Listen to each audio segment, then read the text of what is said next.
Hello, magandang buhay. For today's video guys, ipiplex ko lang sa inyo ang aming mga mangga. Yan, napakadaming bunga.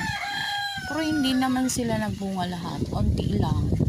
Pero may mga may mga sanga na talagang hitik sa bunga. Yung mga nandito lang sa bababang ang bababa nga lang kahit nga mga bata na kayang abutin lang yan. Sobrang baba lang niya. Yan. Kuha lang kayo guys.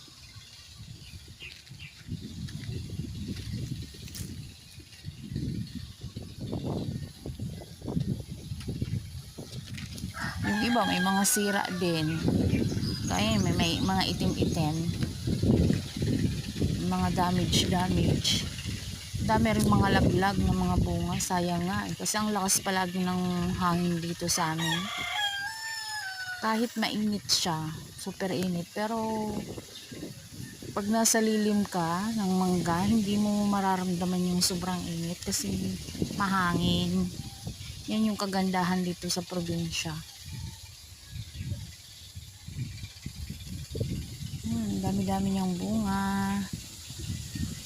Yung iba, mga hilaw pa naman siya. Yung iba, katamtaman, pwede nang kainin. Yung una nga lang ng mga bunga, kahit mga maliliit pa, kinakain na ng mga bata Yan, baba lang.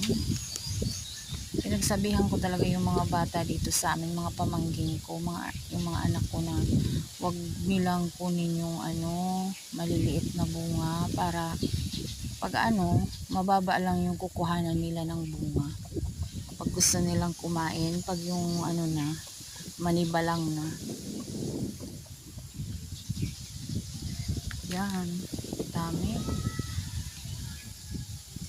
Nagbulaklak naman lahat yung mga mangga namin kaso yung biglang umulan tapos yun nangingitim lang yung mga bulaklak tapos wala na, kaya unti lang talaga yung nagbunga ng mga mangga, yung may mga bunga.